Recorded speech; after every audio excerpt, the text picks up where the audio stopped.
মোহাম্মদ নবীর প্রেম অন্তরে রাখতে হবে। বন্ধুগণ, বাবাজি আমার, নবীর প্রেম কাকে বলা হয় শুনুন। কে রেখেছিলেন নবীর প্রেম?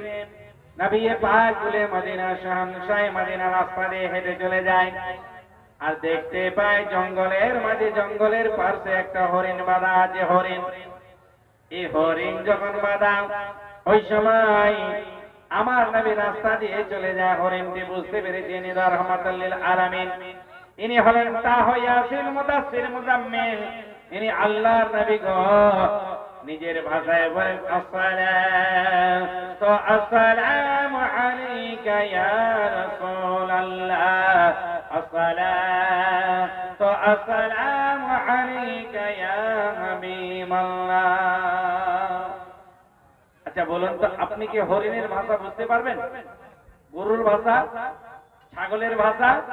কিন্তু আমার নবী সব প্রতিটা প্রাণীর ভাষা বুঝতে পারতেন। যেমনি ডাকলেন নবী এলো, নিজের ভাষায় বলেন ইয়া রাসূলুল্লাহ।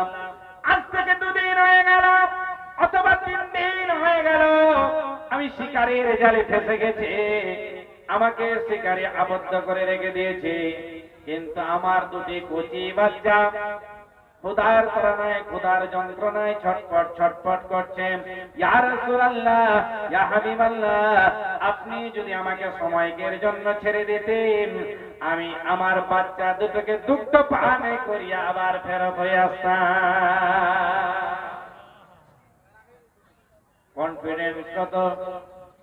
আপনি কিন্তু ছেড়ে দিতেন না, জানতেন এটাই জঙ্গলের জানোয়ার, যদি বাইরে চলে যায় আর কোনদিন ফেরত হয়ে আসবে না। মুসলমান, গভীর মনোযোগ, দেখতে কি পাওয়া যায়? ঠিক ওই সময়ে বাবা যান আল্লাহ আল্লাহ নবী পাক যেমনি ছেড়ে দিলেন, আর ছেড়ে দেওয়ার সঙ্গে সঙ্গে চলে গেল হরিণ। এদিকে কিন্তু শিকারী চলে এলো, আর তারপরে বলছে আপনি কে গো? আপনি আমার হরিণটাকে ছেড়ে দিলেন কেন বলুন? আপনি আমার হরিণটাকে ছেড়ে দিয়েছেন, জঙ্গলের জানোয়ারে কোনদিন ফেরত হয়ে আসবে না। যদি আমার হরিণ না আসে, আপনাকে ছাড়ব না, আপনাকে ছাড়া হবে না। আমার নবী কনফিডেন্সের সঙ্গে বলেন, ও ভাই তুমি দেখে নিও, তুমি দেখে নিও, হরিণ অবশ্যই আসবে, অবশ্যই আসবে। বলে না, যদি আসে আপনাকে ছেড়ে দেব না। আপনি জামিনদার রইলেন বটে, কিন্তু আপনার কি ব্রেন বুদ্ধি বিবেক নাই? একটা জানোয়ার, জঙ্গলের পশু কখনো ফেরত হয়ে আসে না। যেমনি বললেন, সময় দিয়েছে, তাড়াতাড়ি করে গেলেন জঙ্গলের ভিতরে গিয়ে বলছে মা, বাচ্চারা বলছে মা, ওগো আমার জননী, তুমি কোথায় চলে গিয়েছিলে? বলো মা, বলো বলো। বলে বেচারা জীবনের মতো আজকে দুগ্ধ পান করে নিলাল। বলে কেন গো মা? বলে আমি একজন ইহুদির জালে ফেসে গিয়েছিলাম, শিকারের জালে ফেসে গিয়েছিলাম, 2 দিন ধরে আসতে পারিনি, অথবা 3 দিন ধরে আসতে পারিনি।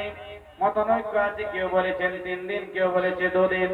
চাই 3 দিন হোক আর 2 দিন হোক, আসতে পারিনি। বলে আজকে কি করে এলে বলো?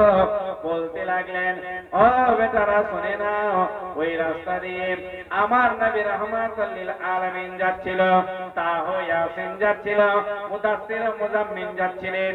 আমি ওই সময় আমার নবীকে সালাম জানালাম, আসসালাতু ওয়াসসালামু আলাইকা ইয়া রাসূলুল্লাহ, আসসালাতু ওয়াসসালামু আলাইকা ইয়া হাবিবাল্লাহ। যখন সালাম জানালাম, আমার দয়ার নবী আমার কাছে এলো। আমার দয়ার নবীকে আমি কেঁদে কেঁদে বললাম, ইয়া রাসূলুল্লাহ, আমি শিকারের জালে ফেসে গেছি, আর আমাকে আবদ্ধ করে রেখে দিয়েছে নবী গো। আমার 2টি বাচ্চা জঙ্গলে ভোগের তাড়নায় ছটফট ছটফট করছে।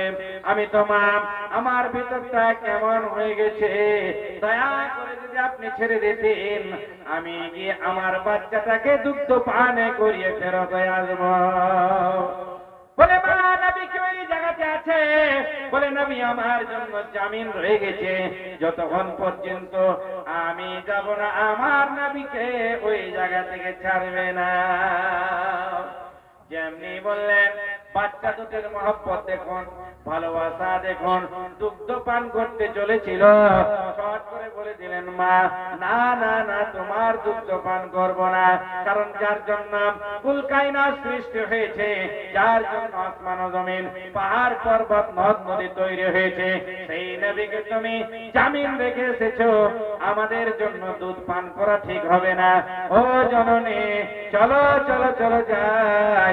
দুদিন ভুকা আছে তো কি হয়েছে, আর একটা দিন ভুকা থাকবো, নবীকে ছুটকারা করব, নবীকে ওখান থেকে পাঠাবো, তারপরে তোমার দুগ্ধ পান করব। কেমন ছিলেন ভালোবাসা, কেমন ছিলেন মহব্বত, কেমন ছিলেন প্রেম। জঙ্গলের জানোয়ার নবীকে ভালোবাসলেন। আজকে দুই টাংওয়ালা মানুষ নবীকে বলে আমাদের মতো মানুষ, বলে কি বলে না? বলছে নবী আমাদের মতো মানুষ। এ পাগলা, তুমি কালো তো আমার নবী কি কালো? নাউজুবিল্লাহ। তোমার একটা চোখ নাই, আমার কি নবীর চোখ নাই?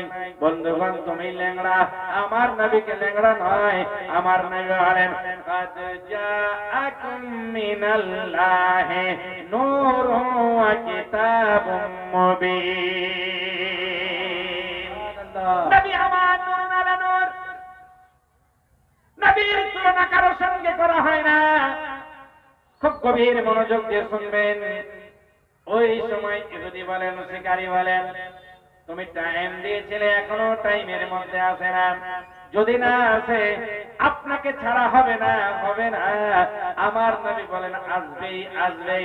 দুনিয়ার মানুষ ধোঁকাবাজ হতে পারে, কিন্তু জঙ্গলের জানোয়ার আমার সঙ্গে ধোঁকাবাজি করবে না।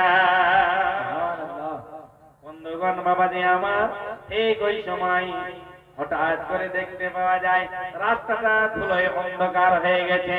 আমার নবী শিকারীকে বলেন, ভাই দেখো দেখো, ওই যে রাস্তা ধুলোয় অন্ধকার, না জানি ওই হরিণ আসছে নাকি? বলে তাই তো মনে হয়। বলে দেখো তো কয়টা আসছে, কয়টা? শিকারী বলেন গিয়েছিল একটা, আসছে একসঙ্গে তিনটা, কিছুই বুঝতে পারছি না। জোরে বলা যাবে না? আর একটু জোরে। গেল এক, আসছে তিন। চলে এলেন নবীর কাছে। নবীর চেহারাখানা পূর্ণিমার চন্দ্রের মতো। হরিণ এসে, হরিণের বাচ্চা দুটি এসে কদমে পড়ে গেলেন। কদম মোবারকে পড়ে কান্না শুরু করেছেন। ইয়া রাসূলুল্লাহ, আমার মা বুঝতে পারেনি, আপনাকে জামিন রেখে চলে গিয়েছিল। আমার মায়ের বেয়াদবি হয়েছে, দয়া করে আপনি আমার মাকে ক্ষমা করে দিন।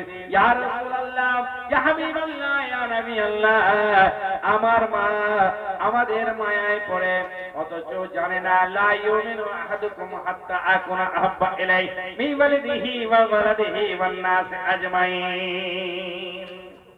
নবীকে কতটুকু ভালোবাসতে হবে, নিজের ছেলে থেকে, নিজের মেয়ে থেকে, নিজের বাবা থেকে, নিজের মা থেকে, বন্ধুগণ সারা বিশ্ব থেকে নবীকে বেশি ভালোবাসতে হবে। যারা নবীকে ভালোবেসেছেন তাদের সম্মান দেখুন। আগে কি বলছে শুনুন, সুবহানাল্লাহ। হঠাৎ করে ওই ইহুদির যেন অন্তরের চক্ষুদয় খুলে গেল। বলছে ভাই, আমরা বুঝতে পারিনি ইনি কে। ওই সময় বলছেন আপনি কে? উনি বলছেন আমি হলাম আখিরি জামানার নবী। সুবহানাল্লাহ। আপনি নবী? আপনাকে তো আমরা মানি না, কিন্তু আপনাকে যে জঙ্গলের জানোয়ার মানে, তাহলে আপনার শান আল্লাহ কত দিয়েছেন। ইহুদি বলেন না, আর ইহুদি ধর্মে থাকবো না। এই মাত্র আপনি আমাকে তাজা টাটকা করে কলমা পড়িয়ে মুসলমান বানিয়ে নিন। নবীর ওসিলায়, নবীর সাদকায় মুসলমান তিনটা হরিণ অব্যাহতি পেয়ে গেল, ঈমান নিয়ে এলো। বলার উদ্দেশ্য হলো এই, মানুষ আমরা নবীকে চিনতে পারিনি, কিন্তু জঙ্গলের জানোয়ার কেমন নবীকে ভালোবাসতেন বলুন না। বন্ধুগণ, এই জন্য কোন কবি বলেছেন, ইয়াদে মুস্তাফা এসে বস গয়ে হ্যাঁ সিনে মে, जिस्म हो कहीं अपना दिल तो है मदीने में। मेरे कमली वाले का तो है मदीने में। जोड़े बोलুন না ভাইজান, একটু হাত তুলে বলুন। যিনারা ভাই দাঁড়িয়ে আছেন একটু বসবেন না? আমার সোনা মানিক, আমার কলেজার টুকরারা, এত বলার পরে ওই যে দেখেন মধ্যখানে না দাদা হয়, না ভাই হয়, না কাকা হয়, ওই বোনরা আমার দাঁড়িয়ে আছে আর ওখানে ছেলেদের সঙ্গে গল্প করছে।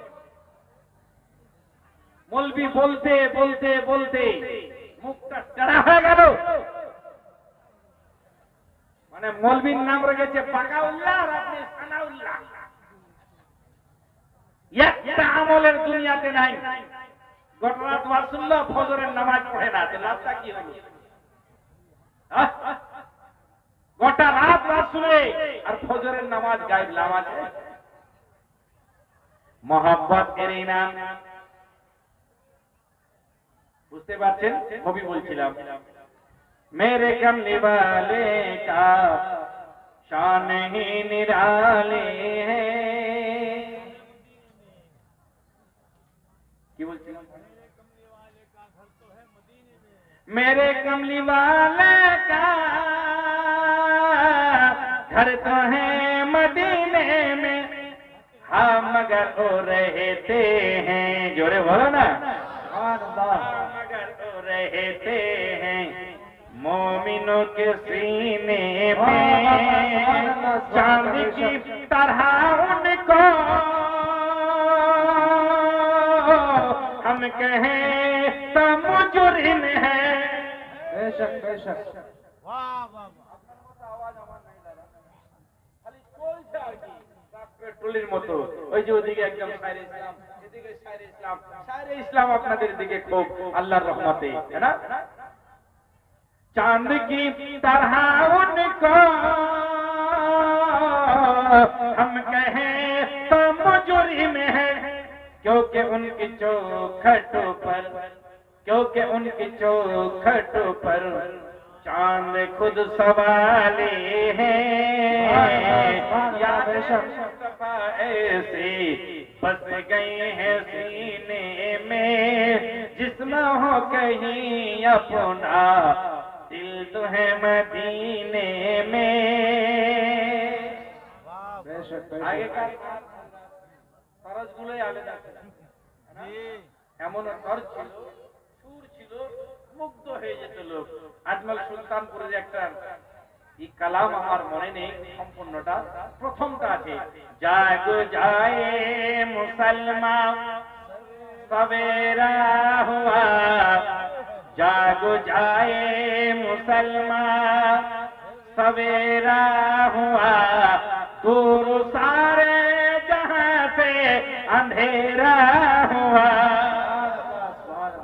मेरे कौम के नामवर शायरों, हाफिजों, आलिमों, मुफ्तियों, कारियों, ये उठे ओ उठे, हम उठे तुम उठो, उठ के अजमल ये पैगाम दो कौम को, जाग जाए मुसलमान। আমাদের এলাকাতে একজন মৌলবি ছিল, আল্লামা নজমুদ্দিন ফিরদৌসী, তিনি মারা গেছেন। জৈজাল আলেম, है ना? তিনি একটা নাত পড়তেন, तूर सीना पे चमका जो नूरे नबी, तूर सीना पे चमका जो नूरे नबी, आज उम्मतों के सीने में मौजूद है। पूरा कुरान नहीं, पूरा कुरान नहीं, एक आयाते सही हर मुसलमान के सीने में मौजूद है। और सीना पे चमका। বন্ধুগণ, বাবাজি আমার, আল্লাহ রাব্বুল আলামিন বলেন, আমার নবীকে ভালোবেসে নাও। আমার নবীর ভালোবাসা মানে আমার ভালোবাসা। যারাই নবীকে ভালোবাসলো তারা ধন্য হয়ে গেল। আসুন আপনাকে একটু আশিকে নবীর দিকে নিয়ে যাই। আশিকে নবী কাকে বলা হয়? ও বন্ধু, সাইয়্যিদনা আবু বকর সিদ্দিক রাদিয়াল্লাহু তাআলা আনহু, চার তুলনা দেওয়া যায় না। যখন তিনি বয়স্কদের মধ্যে কলমা পড়ে মুসলমান হলেন। এটা খেজুরের বাগান কার? বলে আবু বকরের। এটা উটের পালাকার? বলে আবু বকরের। এটা বকরির পালাকার? বলে আবু বকরের। এক এক করে বলতে লাগলেন আবু বকর, আবু বকর। একসঙ্গে তিনজন উঠলেন না, তিনজনে উঠতে চাইছেন। ভেজালের যুগ চলছে রে ভাই, যেটাই ফিরাবে চোখ। ভেজালে ভেজালে ছিয়ে গেল দেশ পুর হতে পঞ্চক। ধান চালে গিতে চলছে ভেজাল, ভেজাল সরষার তেলে। রসগোল্লা কিনে খেতে গেলে ভাই ছানাটুকু নাহি মেলে। পণ্ডিত ভাই গল্পে ভেজাল মুখরিত করে বই, গুয়ালারা দই চুরি করে পাচ্ছ ভেজাল দই। আজকালকার কিছু মৌলবি মৌলানা, কিছু আজকালকার কিছু মৌলবি মৌলানা আধা বচনে তারা অশিক্ষিত নর নারীদের করলো ঈমান হারাম। বন্ধুগণ, বাবাজি আমার গভীর মনোযোগ। সাইয়্যিদনা আবু বকর সিদ্দিকের কথা বলতে চলেছিলাম। তিনি কেমন কেমন দিওয়ানা, কেমন মস্তানা, কেমন চাহনেওয়ালা। যেদিকে তাকায় সব ধন সম্পদ আবু বকরের, কিন্তু আবু বকর সিদ্দিক নবীর প্রেমে পড়ে সব কিছু কুরবানি করে দিয়েছিলেন। আচ্ছা বলুন, আপনার নেকি কতগুলো আমি বলতে পারবো? আমার কতগুলো নেকি আপনি বলতে পারবেন? আমার কতগুলো পাপ আপনি বলতে পারেন না?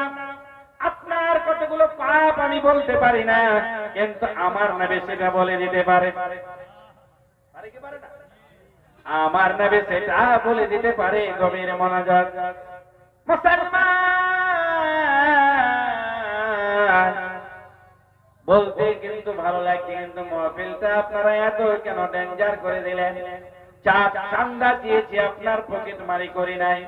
ও বন্ধুরে, খুব গভীর মনোযোগ দিয়ে শুনবেন। আমা আয়েশা সিদ্দিকা রাদিয়াল্লাহু তাআলা আনহা নবীর জান মোবারকে আরাম ফরমাচ্ছেন। মাথাটা আকাশের দিকে, তারকা ঝলঝল মিটি মিটি করে জ্বলে। ওই সময় মা আয়েশা বলেন, ইয়া রাসূলুল্লাহ, ইয়া হাবিবাল্লাহ, ইয়া নবী আল্লাহ, ওগো আল্লাহর হাবিব ও নবী হতাবে, বলুন না এই তারকা সমতুল্য কারণে কি আছে নাকি? নবী আমার মুস্কুরালেন।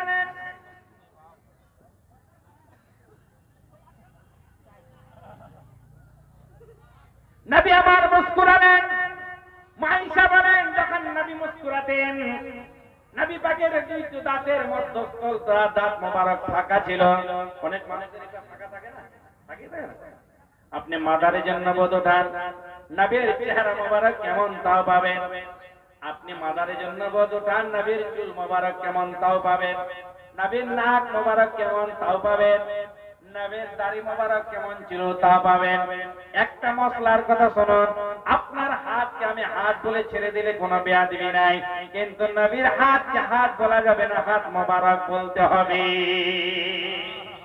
নবীর পাকে পা মোবারক বলতে হবে, নবীর চুলকে চুল মোবারক বলতে হবে, নবীর কানকে কান মোবারক বলতে হবে। এটা শিখার জিনিস কিনাই বলুন? আমার মতো আপনার মতো নয় নবী, নবী রাহমাতুল লিল আলামিন।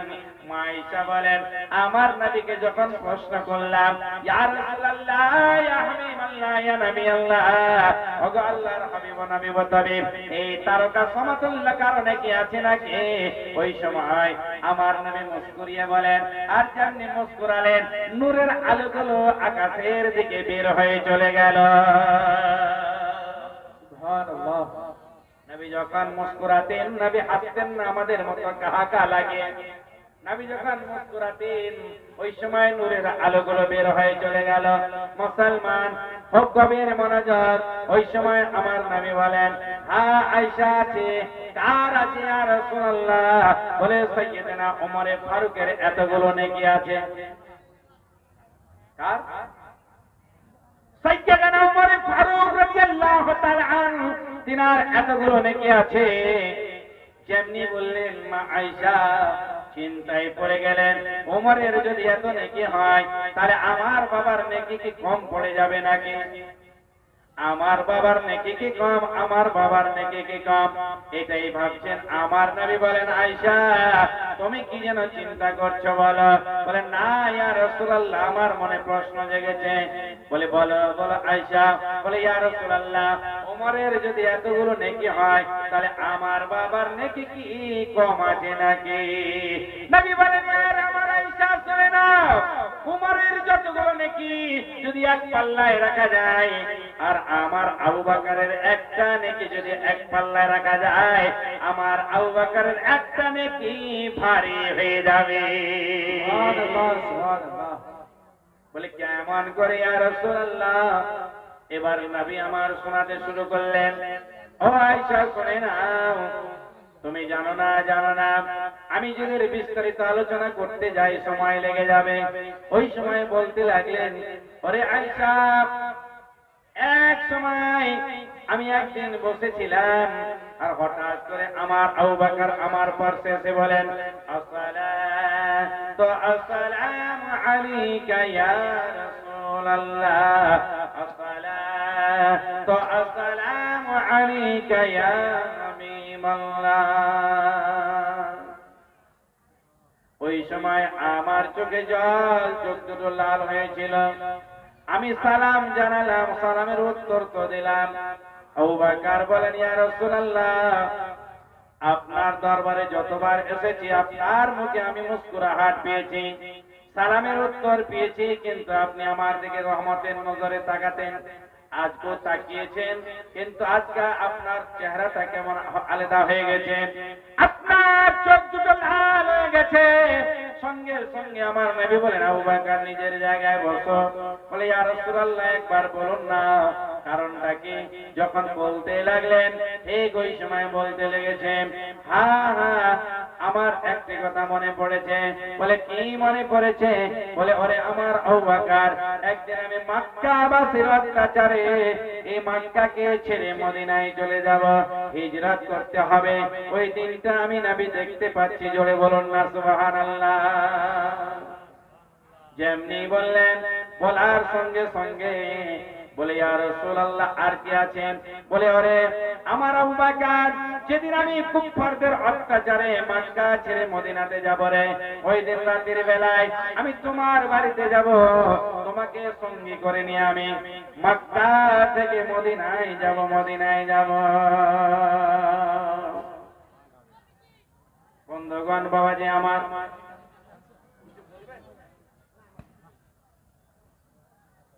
ঠিক ওই সময় বললেন, রাতের অন্ধকারে আমি মক্কা ছেড়ে মদিনায় যাব। ওরে আবু বকর শোনো, আচ্ছা একটি কথা এখানে কাট করে বলি। আল্লামা মাওলানা সৈয়দ নুরুল হক সাহেবের নামে যদি কেস থাকে, কেস বুঝেন না?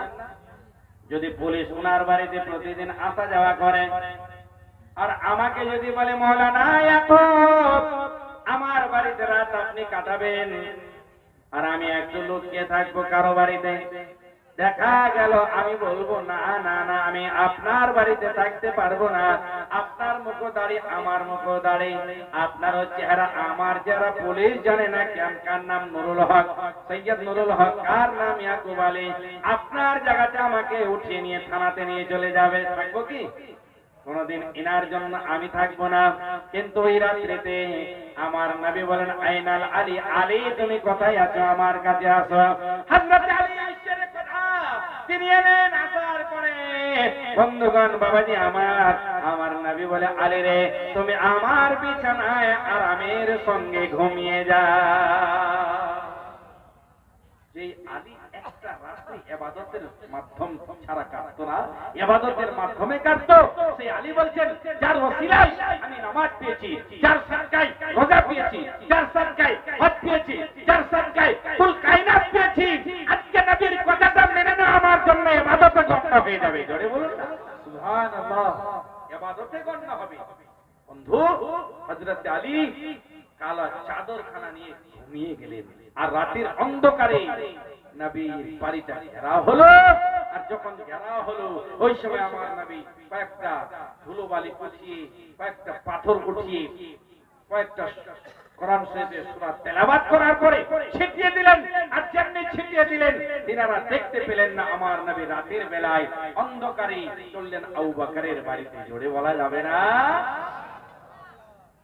মক্কার কাফির বলল নবীর কলমাকে ছেড়ে দাও, বেলাল বলল এটা হবে না, প্রাণ নিয়ে না।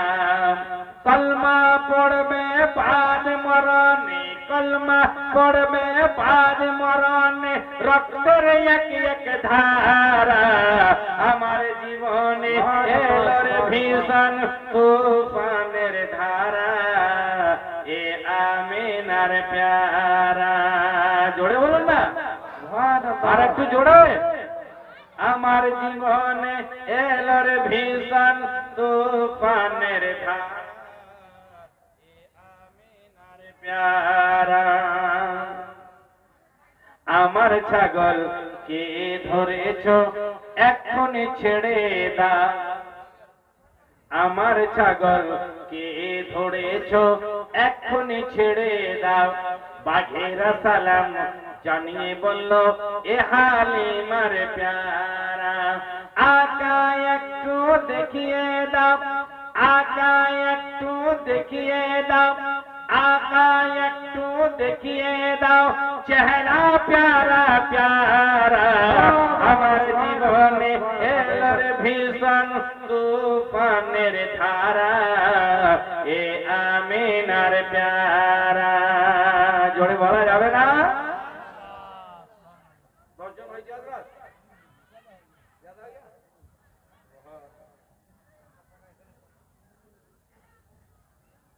বন্ধুগণ, বাবাজি আমার,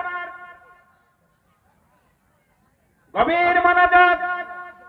ভাবিনি এরকম হবে, মাহফিলটা চান্দা চাওয়ার জন্য এরকম করে দিলেন, এটা আমাকে ভালো লাগলো না। খুব গভীর মনোযোগ দিয়ে কথাটা শুনবেন। ও বাবা জান, রাতের অন্ধকারে উঠে আমার নবী সাইয়্যিদানা আবু বকর সিদ্দিক রাদিয়াল্লাহু তাআলা আনহুর বাড়িতে গেলেন, আর যেমনি গিয়ে ডাক দিলেন, কি আছো, বাড়িতে বের হন। আচ্ছা বলুন তো, আপনি যদি ঘুমিয়ে থাকেন দাদারা, আপনার বাড়িতে যদি আমি যাই আর যদি আপনাকে আচানক ডাকি, ও ভাই আব্দুর রহমান দরওয়াজা খোলো, আব্দুর রহমান দরওয়াজা খোলো, দেখতে পাবেন আপনার 5 থেকে 7 মিনিটের প্রয়োজন হবে, হবে না? 5 থেকে 7 মিনিটের প্রয়োজন হয়। কিন্তু আবু বকরকে যেমনি ডাক দিলেন, কি আছো, বাড়িতে বের হও, 1 সেকেন্ড লাগেনি, সঙ্গে সঙ্গে দরওয়াজাটা খুলে দিলেন। নবী আমার জিজ্ঞাসা করেন, আবু বকর, কোন একটা বাড়িতে গেলে 5 থেকে 7 মিনিটের প্রয়োজন হয়। নবী জানার পরও জিজ্ঞাসা করেন। বন্ধুগণ, কেন আজকে যদি জিজ্ঞাসা না করতেন, শানে নজল হতো না, ট্রান্সলেট হতো না, বঙ্গানুবাদ হতো না, আমার মতো আলেম বলতে পারতো না। আল্লাহ আল্লাহ যার তুলনা দেওয়া যায় না। ঠিক ওই সময় হতে কি চলেছে, বলতে লাগলেন, ইয়া রাসূলুল্লাহ, আজ থেকে 40 দিন 40 রাত্রি হয়ে গেল। কেউ বলেছেন 6 মাস, কেউ বলেছেন 40 দিন 40 রাত্রি। ইয়া রাসূলুল্লাহ, আপনার দরবারে গিয়েছিলাম, আর আপনি ওই সময় আপনাকে সালাম জানিয়েছিলাম, সালামের উত্তরটা দিতে দেরি হয়ে গেল। আমি বললাম, ইয়া রাসূলুল্লাহ, টাকার সঙ্গে সঙ্গে দরওয়াজা খুলে দিলেন। হঠাৎ করে বলতে লাগলেন, আমার নবী, আবু বকর, কোন একটা বাড়িতে গেলে 5 থেকে 7 মিনিটের প্রয়োজন হয়, কিন্তু তোমার কেন দরকার হলো না? ওই সময় বলতে লাগলেন, ইয়া রাসূলুল্লাহ, ইয়া হাবিবাল্লাহ, ইয়া নবী আল্লাহ গো, আজ থেকে 40 দিন 40 রাত্রি হয়ে গেল, আর আপনার কাছে গিয়েছিলাম, আপনার মনোমালিন্যটা আলাদা দেখেছিলাম, মস্তিষ্কটা আলাদা দেখেছিলাম, আপনাকে সালাম জানালাম, আপনার কাছে উত্তরটুকু পেয়েছিলাম। বলে, আবু বকর, এমন একটা দিন আসবে আমার মক্কা ছেড়ে মদিনায় যেতে হবে। আপনি আর একটা কথা বলেছিলেন, আবু বকর, ওই দিন যদি তুমি আমার সঙ্গের সাথে হয়ে যাও, তবে এক কথা শুনে না, আমি তোমাকে নিয়ে সঙ্গে করে মক্কা থেকে মদিনায় যাব। ইয়া রাসূলুল্লাহ, ইয়া হাবিবাল্লাহ, ওই রাত্রি থেকে নিয়ে আজ পর্যন্ত আমি আবু বকর একটা রাত্রি আপনার মহব্বতে বিছানায় ঘুমাই না। বলে কখন তোমার কি ঘুম আসতো না? আবু বকর কেঁদে কেঁদে বলেছিলেন, ইয়া রাসূলুল্লাহ, যখন আমাকে নিদ্রা কিংবা তন্দ্রা আসতো, যখন আমার ঘুম আসতো, ওই সময় আমি কি করতাম? দরওয়াজার সঙ্গে পিঠটা লাগিয়ে লাগিয়ে হালকা করে করে ঘুমাতাম। কখন আমার নবী আসবে? আর যদি দেখে বলে আবু বকর, আবু বকর, আবু বকর, একটা ডাকের জায়গায় যদি তিনটা ডাক হয়ে যায়, কাল কিয়ামতের মাঠে আল্লাহর দরবারে কি জবাব দেব? মায়েরা শোনো, এই হালাত হতে না হতেই একটা মেয়ে বের হয়ে আসলেন, আসমা বিনত আবু বকর। আর এসে বলেন, আসসালাতু ওয়াসসালামু আলাইকা ইয়া রাসূলুল্লাহ, আসসালাতু ওয়াসসালামু আলাইকা ইয়া হাবিবাল্লাহ। আমার নবী বলেন, আবু বকর, এই মেয়েটাকে বলো। মেয়েটাকে জানা শর্ত নবী আমার বলেন মেয়েটাকে। আবু বকর বলেন, ইয়া রাসূলুল্লাহ, এটা আমার জানের জান, কলেজার টুকরা আমার মেয়ে আসমা। বলে একমাত্র তুমি জানো আর আমি, অন্য কেউ জানে না। কেন তুমি এই মেয়েটা তোমার কি করে জানলো বলো? বলে ইয়া রাসূলুল্লাহ, যেদিন আপনার দরবার থেকে বাড়িতে এসেছিলাম আর আসার পরে আমার চোখের জল আমি থামাতে পারিনি। আমার মেয়ে আসমা আমাকে বলেছিল, আব্বা জান, যতবার নবীর দরবার থেকে এসেছেন আপনার মুখে হাসি পেয়েছি, মুস্কুরাহাট পেয়েছি, আজকে আপনার মুখে হাসি নাই, চোখে জল কেন বলেন? আমি বললাম, মারে আর আমাকে জিজ্ঞাসা করিস না, যা নিজের কাজে চলে যা। ওই সময় বলতে লাগলেন, না না না আব্বা, বলুন না, যতক্ষণ পর্যন্ত না বলেছেন আমি কাঠের পুতুলের মতো দাঁড়িয়ে থাকবো, আপনার কাছ থেকে কোথাও যাব না। আমি লাচার হয়ে বলেছিলাম, মা আসমা শোনেন মা, একদিন এমন একটা দিন আসবে, এই মক্কা নগরে আমাবস্যা রাত্রে চাইতে অন্ধকার হয়ে যাবে, আমার নবী মক্কা ছেড়ে মদিনায় চলে যাবে রে। ওই দিন আমার বাড়িতে আমার নবী এসে আমাকে নিয়ে মক্কা ছেড়ে মদিনায় যাবে। ওই সময় আসমা বলেন, ইয়া রাসূলুল্লাহ, আমার মুখের কথা একটু শুনুন না। আমি যেদিন থেকে আমার আব্বা জান আমাকে বলেছে, আরে আমার মেয়ে আর কখনো শুনে না, আমার বাড়ি থেকে চলে যাবে। আসমা বলেন, ইয়া রাসূলুল্লাহ, ওই রাত্রে থেকে আমি আসমা একটা রাত্রে বিছানায় ঘুমাই নাই। কখন আমার নবী আসবে, রাহমাতাল লিল আলামিন আসবে, তাহা ইয়াসিন আসবে, মুদাসসির মুজাম্মিল আসবে, আমার নবীর যদি জিয়ারত না করতে পারে তাহলে আমার মতো কপাল পোড়া পৃথিবীতে কেউ হবে না। ইয়া রাসূলুল্লাহ, ওই রাত্রে থেকে আজ পর্যন্ত একটা রাত্রে বিছানায় ঘুমাই না। কেমন ছিল ভালোবাসা, কেমন ছিল মহব্বত, কেমন ছিল প্রেম। কিন্তু আজকে আমাদের মায়েরা একটা রাত্রি কাটাতে পারে না, চটচট করে উঠে উঠে বাড়িতে চলে গেল। এর নাম মহব্বত, এর নাম আমরা নবী কা দামান নেই ছোড়েঙ্গে। একটু টাকা চাইলাম তো মহফিলটা ফাঁকা করে দিলাম। আল্লাহ রহমত ফরমায়, একবার মহব্বতে দুরূদ শরীফটা পড়ুন, অনেক শুকরাবার কিছু নাই। আমাদের যিনি প্রধান বক্তা তিনি চলে আসছেন, আমার সময় শেষ, নাজ শরীফ পড়তে পড়তে তিনি চলে আসবেন। ভাই, আমি আপনাদের মাঝে আয়াতে কারিমা তেলাওয়াত করেছিলাম, কুল ইন কুনতুম তুহিব্বুনাল্লাহ ফাত্তাবিউনি ইউহিব্বুকুমুল্লাহ ওয়া ইয়াগফির লাকুম যুনুবাকুম ওয়াল্লাহু গফুরুর রহিম। ওরে নবীর প্রেমের পাগল যারা প্রেম খেলা খেলে, নবীর প্রেমের পাগল যারা প্রেম খেলা খেলে, পাগল ছিলেন আবু বকর, প্রেম যমুনায় দিলেন সাঁতার, হাসর মিজান পাড়ি দিলেন সেই নামের বলে। নবীর প্রেমের পাগল যারা প্রেম খেলা খেলে, হানজালা পাগল ছিল, নবীর প্রেমে জীবন দিল। হানজালা পাগল ছিল, নবীর প্রেমে জীবন দিল। গোসল করাইল তারে ফেরেশতার দলে, নবীর প্রেমের পাগল যারা প্রেম খেলা খেলে। বন্ধুগণ, বাবাজি আমার, লম্বা চওড়া ঘটনা। ওই সময় আমার নবী বলেন, ও আয়েশা রে শুনে নাও, তোমার বাবা যে একটা রাত্রে আমার মহব্বতে কাটিয়েছে, আমার ভালোবাসায় কাটিয়েছে, আল্লাহর কাছে একটা পছন্দনীয় হয়ে গেছে। উমরের সম্পূর্ণ নেকি যদি এক পাল্লায় রাখা যায়, আর আমার আবু বকরের একটা নেকি যদি এক পাল্লায় রাখা যায়, একটা নেকি ভারী হয়ে যাবে। জোরে বলেন না, আর একটা জোরে। দেখুন লাস্ট মুহূর্তে একটা কথা আপনাদের আমি বলি। আল্লাহ বলছেন, হে গো নবী তুমি বলে দাও যেন তোমাকে ভালোবাসে, তোমার ইত্তেবা করে, তোমার পয়রবি করে। তোমার ভালোবাসা মানে আমার ভালোবাসা। যদি তোমাকে ভালোবেসে নাই, আমি আল্লাহ কি উপহার দিব? ওয়ায়াগফির লাকুম যুনুবাকুম ওয়াল্লাহু গফুরুর রহিম। আল্লাহ আমি তাদের জীবনের সমস্ত গুনাহ খাতাগুলোকে মার্জনা করে দেব। নামাজ পড়লে হবে না, নামাজ পড়ে পড়ে খাট্টা পড়ে দিয়েছে ওয়াহাবি দেওবন্দি নাসরানি কাদিয়ানি পড়ে নাই, কিন্তু তাদের নামাজ নামাজ নয়, তাদের রোজা রোজা নয়, তাদের হজ হজ নয়। মুসলমান যাদের ঈমান রয়েছে, ঈমান, ঈমানের পরে যারা নামাজ আদা করলেন, তাদের নামাজ আল্লাহর কাছে কাবিলে কবুল হয়ে যায়। ছোট্ট করে একটি কথা শুনুন।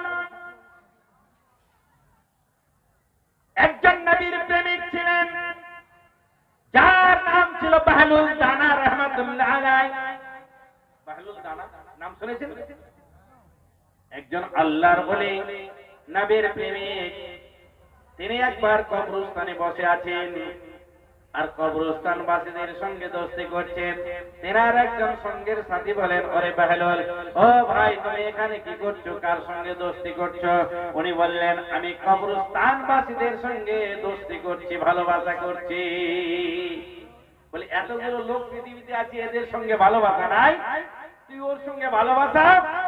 বলে শুনে নেন, দুনিয়ার মানুষ এমন, আজকে আপনার আমার সঙ্গে ভালোবাসা করবে, কালকে পিছনে গিয়ে গীবত করবে। আজকে আপনার সঙ্গে আমার সঙ্গে প্রেম করবে, কালকে আমার গিয়ে গীবত করবে, বদনামি করবে। কিন্তু এই কবরস্থানের ভিতরে যারা সাইত আছে, এদের সঙ্গে যে আমি দোস্তি করে নিতে পারি, এরা কোনোদিন আমার পিছনে গীবত করবে না। বাহলুল দানা রাহমাতুল্লাহ আলাইহি তিনি একবার বসে আছেন কবরস্থানে। ওই সময় বাদশাহ হারুন আল রশিদ চলে যায়, আর বলতে লাগলেন, বাহলুল क्या मांग रहे हो, मुझसे मांगो ना। किससे मांग रहे हो, मुझसे मांगो, मैं वक्त का बादशाह हूँ। যেমনি বললেন, বাহলুল দানা চোখ খুলে বলে, তুমি কি আমি যেটা চাইবো সেটা তুমি দিতে পারবে? বলে হ্যাঁ পারবো। তুমি চেয়ে তো দেখো। বলে পারবে না, ওনার তুমি আমার সঙ্গে তর্ক করছো। বলে চেয়ে দেখো, আমি বাদশাহ, যেটা চাইবে তোমাকে আমি দিব। বলে যেটা চাইবে সেটা দিবে? বলে হ্যাঁ। বলে এক নম্বর আমি তোমার কাছে চাই। বলে কি? বলে আমার যেটা বয়স আছে, হায়াত আছে, হায়াতটাকে তুমি আমার বাড়িয়ে দিতে পারবে? বলবে না না না না, পারবো না, কারণ হায়াত কোনদিন কেউ বাড়াতে পারে না। বলে হয়ে গেল। আচ্ছা বলো তিনটা কি, আর দুটা কি? বলে আর দুটা হলো এই, যেদিন হযরতে ইসরাঈল আলাইহিস সালাতু তাসলিম রূহখানা কবজ করার জন্য আসবে, সেই দিন তার কাছে গিয়ে তাকে তুমি বাধা দিয়ে দিও, আর বলিও আমি বাদশাহ, আমার তরফ থেকে একে একে যদি এর জানটাকে ছেড়ে দেওয়া হোক, রূহখানা কবজ যেন না করা হোক। হযরতে ইসরাঈল আলাইহিস সালাতু তাসলিমকে বলতে পারবে যে আজকে এর জানখানা কবজ করিয়েন না। বলে এটাও পারবো না। বলে তৃতীয় নম্বর বলো। বলে যেদিন কাল কিয়ামতের ময়দান হবে, अल्लाह दरबार हमें बाप नफ्सी नफ्सी का आलम होगा, ना बाप बेटे का होगा, ना बेटा बाप का होगा, कोई किसी का नहीं होगा। ওই দিন যেদিন আল্লাহ আমার কাছে হিসাব নেবে রে, ওই দিন আমার পরিবর্তে তুমি কি আমার হিসাব দিতে পারবে? বলে তাও পারবো না। যখন এই কথাটি বললেন, বাদশাহ হারুন আল রশিদ কচি বালকের মতো ঝরঝর করে কান্না করতে লাগলেন আর বলতে লাগলেন, ভাই তুমি যে নবীর এত প্রেমিক, আল্লাহর ভয় অন্তরে রেখেছো, আমি আজকে বুঝতে পারলাম, আজ থেকে আমার অহংকার শেষ হয়ে গেল, কবরের ভিতরে একদিন সবাইকে যেতেই হবে। লাস্ট একটা দুটা ছন্দ পড়বো আর আমার বক্তব্যকে আমি ইতি ঘটাবো। একবার হাত তুলে বলা যাবে আল্লাহু আকবার। না হিন্দুস্তান না পাকিস্তান, চলো রে এবার কবরস্তান, চলো রে এবার কবরস্তান, কবরে তোমাকে যেতেই হবে আর জবাব তোমাকে দিতেই হবে। জবাব তুমি দিতে না পারলে কবরে তোমায় দিবে চাপ, চিৎকার করিবি বাপুরে বাপ, কবরেতে আসবে সাপ, হাজার কাঁদলো করবে না মাপ। না হিন্দুস্তান না পাকিস্তান, চলো রে এবার কবরস্তান, গাড়ি যে তোমার রিজার্ভ আছে, কখন তোমাকে যেতে হবে, গাড়ি যে তোমার রিজার্ভ আছে, কখন তোমাকে যেতে হবে। তাই ভেবে দেখ রে মুসলমান, ছাড়তে হবে হিন্দুস্তান, যেতে হবে কবরস্তান। না হিন্দুস্তান না পাকিস্তান, চলো রে এবার কবরস্তান। যাই হোক, আপনাদেরকে আমি অনেকক্ষণ ধরে বিরক্ত করলাম, প্রায় 2 ঘন্টা হয়ে গেল, বুঝতে পেরেছেন, ঘুরি দেখে 2 ঘন্টা পার হয়ে গেছে। যাই হোক, প্রতিদিনই আমাকে জালসা করতে হয়, বিভিন্ন জায়গায় বিভিন্ন ধরনের আলোচনা হয়। আপনাদের দয়া, আপনারা আমাকে ডেকেছিলেন, আল্লাহ আপনাদেরকে ভালো রাখুক, সুস্থ রাখুক, তাজা রাখুক, টাটকা রাখুক। আমার বলাতে ভাষাতে যদি ত্রুটি, তবে আল্লাহর ওয়াস্তে ক্ষমা প্রার্থী। আর শরীয়তের কথা বলতে গিয়ে কারো মনে যদি আঘাত লেগে থাকে, তার জন্য আমি ক্ষমা প্রার্থী নই। আর আজকের জন্য আমি এখানে আমার বক্তব্যকে ইতি ঘটাতে চলেছি। আসসালামু আলাইকুম ওয়া রাহমাতুল্লাহি ওয়া বারাকাতুহু। একবার আসুন তওবা পড়ে নি, আস্তাগফিরুল্লাহ রাব্বি মিন কুল্লি যামবিন ওয়া আতুবু ইলাইহি।